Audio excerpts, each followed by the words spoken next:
on January 29th in a little town called Sunnyburn, Pennsylvania. And I'm hoping that everyone goes, oh, wow. Yeah, I know where it's at. She lived on a little farm that was shared with a tomato canning factory. And Cindy and her family moved in and around the rural areas of Pennsylvania. And this week I asked Cindy to spend a little bit of time with me to go through some of the history and make sure that I got it right. There were a lot of memorable moments, but not all of those are appropriate for a retirement celebration. So I'm going to let Cindy's family share those moments. And I'm going to stick to a couple other highlights. When Cindy was young, she enjoyed fishing along Muddy Creek as a kid, coming home off of the school bus and grabbing her fishing pole and running right down to the creek. She enjoyed spending time with her siblings and her parents and enjoyed trying to play her father's guitar that he ended up selling just to put fuel in the tank to help keep his family warm. And from spending time with Cindy, I mention this because I really feel like this is where she gets her dedication and her service to others from. Almost all of the stories that she shared were about how she had loyalty to her family, and she learned this from her parents and her siblings. And I think that we could all agree we see that shine through in her every day. I myself am a fellow farm girl, and I see how Cindy cherishes hard work, honesty, loyalty, and her family especially. All throughout her life, she sacrificed for others. She put others before herself, not because it's what she had to do, but because that's just the kind of exceptional person that Cindy is. Cindy started working when she was 10 years old, and she used to pick potatoes in a field and fill a 50-pound sack of potatoes for only 7 cents. Then she was promoted. She graduated to picking peaches, working at the Collinsville Discount Center as a cashier and stocking shelves. Every penny she made, she saved it in an old tin Band-Aid box and used that money to help her family in any way possible, to even include buying new clothes for her new baby sister, Jody. Cindy has always been a caregiver and a protector of her family, much as she is to all of us in the Power Division today. Cindy was the first child in her family to graduate high school, and she graduated in 1975. She was married and had her first child, Adam. And when Adam was 3 or 4, she went to work at the Oscar de la Renta Shirt Company as a keyboard operator. I did not know that. And what was funny to me is that every chance she had, she would play sick just to get home to her new baby boy. Again, showing her devotion to family. In 1978, her daughter Kimmy was born. Kimmy was the first granddaughter in the family, and Cindy remembers fondly how her daddy came to see Kimmy and was so thrilled that she was born. Cindy started working at the Postal Service in a part-time flex position, filling in for the postmaster of the Fawn Grove Post Office. She would sort mail, sold stamps, and she worked there for 7 years. The postmaster told Cindy that they were going to be opening up new, small sub-post offices, to include one at Aberdeen Proving Ground, and she should put her name in and see if she could get a job down at the Proving Ground. At that time, Cindy was also busy working on her home and doing remodeling improvements that included carpentry, plumbing, electrical wiring, cinder blocks, you name it, she could do it. And so I think this is pretty hilarious. She filled out her application with all of her handyman skills and applied to APG. And so, not surprising, she received a call back from DPW because she could do all of the DPW type functions. So she was hired to work at APG in 1988. And I guess we'll never know what sort of skill set the DPW folks thought they were getting out of Cindy, but she has more than proved her worth over the years. Cindy also went to work for the Navy briefly and relocated to Hawaii.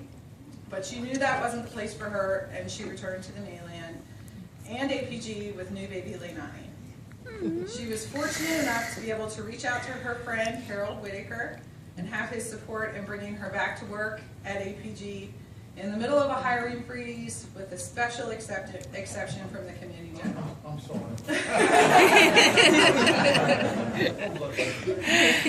She did general admin work, but was also the dispatcher and logged all the service orders and did payroll.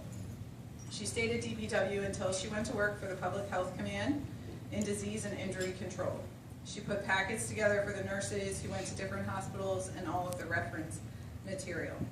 This is also when Cindy became a movie star, as many of you may not be aware of. Both she and Leilani are in an official Army educational video about what to do if your child has an asthma attack.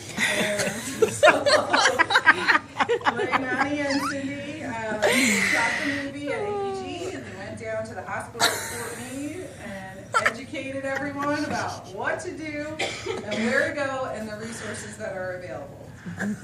All the time, Cindy also ran her own cleaning business on the side just to make ends meet and do whatever she needed to do for her family. In 2003, Cindy started working at Entomology, where Ed Evans was her boss. Cindy wasn't even quite sure how to say entomology when she got over there, but she quickly found her way. This was probably the most terrifying part of the history discussion with Cindy. She used to log in all of the ticks that came into the installation and take them back to the lab and mail out the results. She was also part of an educational program about deadly snakes in the area. And she participated in a community outreach where she scared small children with giant cockroaches. Just kidding. She very much enjoyed her time in entomology and getting to educate the elementary school students about all the insects and creatures in their backyard and give some hands-on demos. Finally, in 2011, Cindy was hired into the Power Division. She worked for both Ed Flickta, who's here today, and Corey, who most of you know. Cindy is both the mama bear and the bulldog of the Power Division, all wrapped into one. Everyone in the division knows that Cindy is here to help, whether it's just a friendly ear to hear your personal problems or other things going on in your life, or to answer technical questions about DTS or ATAPs or any other ridiculous government system. Cindy is always there. She's the cheerleader for all of us, making sure that we spend time together at division functions, and we know that the most important part is the people that we spend time with every day. She is the smiling, helpful face in the front office and is always aware of all of the happy news in the division and is sure to remind all of us about that as well. Certainly in an engineering organization, it's easy to minimize jobs that aren't engineering. But we all know the impact that Cindy has had on the organization and on each one of us personally. And we are thankful and appreciative of the job that you do. Cindy knows her stuff, and if she doesn't, she knows who to call, and she will figure it out for you. My favorite example of this is when I started as division chief and I came into the office and I said, Cindy, I think there's a man fishing out in the pond. Are they allowed to do that? Should I have said something to him? And she said, I don't know. And I turned around, she was on the phone with the police. And she said, yes, he is allowed to fish in the pond. I didn't even have to worry about it. She jumped right into action and handled it. It was only within the last year that I moved to the Power Division and Cindy became my admin. I have to admit, she's my first secretary and I wasn't really sure what I was supposed to do with her. I was a little worried we wouldn't get along, or that I didn't know what she should be doing, or that I wasn't being the boss that she needed me to be. But I cannot say enough how blessed and thankful I am to have Cindy. She certainly made my transition to the division easy, and I know how much she does behind the scenes just to make my day easier. She gives me constant reminders to slow down, stop doing so much, enjoy my own babies. I know she takes charge when she sees me stressed out. I'm pretty sure everyone in the room would say maybe she takes a little too much charge, but I love it. She tries to give me time to get my head above water and make sure that I'm doing a good job. I've discovered that at the core, Cindy, our values are the same. We are both hardworking farm girls that love our mamas and our daddies. We value our children, and we love big. And so I'm so happy that you decided to come back as a contractor and stay with me, and that we've become fast friends. I don't know how I would do my job with you, and I'm grateful for you every day. So I would ask everyone to join me in a toast to Cindy. May your retirement be filled with laughter, joy, and many new experiences. I hope that you're able to take time for yourself and enjoy all of your hard work and what it has earned you. Congratulations, Cindy. Congratulations. Cheers. Cheers.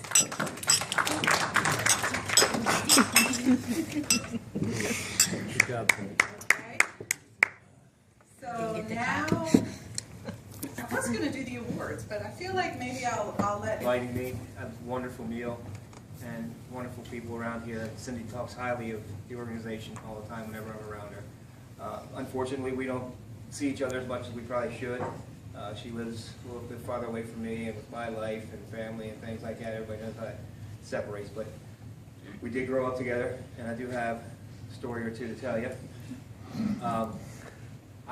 We grew up out in the country on a farm, and I was into motorcycles, and I had a dirt bike, had some go-karts, and Cindy one day asked me to take her for a ride on my dirt bike, and I think it was a 250 Yamaha Endura that we had stripped it down, and I would take it to the mountains hill climbing, and with some of the older guys.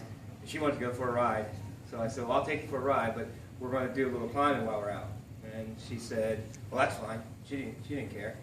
So we took off and went down through the country road. There was hardly any, where we grew up, there wasn't much traffic. You could drive for miles and miles and not see a car. And so we were cruising along, no helmets, shorts.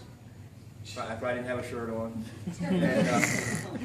And we get to the hill, and I climb the hill, climb the hill, go over the top, and we go back down, do it again.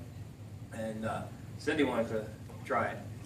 And I said, okay, so she takes up over the hill, and I'm at the top waiting. She comes up over the top of the hill, and the motorcycle gets away from her a little bit, and she lays the motorcycle over. Well, she falls on top, and I had knobby tires on the back of the motorcycle. Well, she falls onto the motorcycle, and the tire has caught her now up in her leg here, which wasn't bad. I mean, it was bad, but I got her off of it. It didn't really do a lot of damage, but the problem was we're standing out now in the middle of where the roads come together, and she's up there with her pants down, looking at her leg, showing anybody who came by. So pretty embarrassing. She did, as you said, she did do a lot for us. I was a younger brother and my brother, and she would do things for us that a lot of people probably wouldn't have done. We didn't have a lot of money growing up, and she did do the things that she said, take care of us with money and help us out. I got all of Cindy's hand-me-down clothes, so most of what, and she dressed me up a lot. As a girl. It was a Jackie Gleason show. Yeah, she did a lot of that. For whatever, back when we were growing up, we had a lot of snowstorms, and we would spend a lot of time. Snow always seemed to be way worse. We'd have real bad snow blizzards, and Cindy we'd always spend a lot of time at home together. She did play the guitar. My dad played the guitar. He had a Martin D28, which, if you're familiar with acoustic guitars, it was a very nice guitar. And she's right, he did sell it to money for the family. And she did play. But I can't for the life of me right this minute think of the song Oh, yeah. that you told me you wrote. Oh. House of the Rising Sun. Rising Sun. She told everybody she wrote that song. I wrote that song last week for years. So, Well, she sang it down in Gatlinburg on the stage. I sang Country Roads Take Me Home down in Tennessee on the stage where they had moonshine out back and Can we hear it later today? give me a drink. But it's been an honor, and I'm very proud of you, Cindy. Yeah.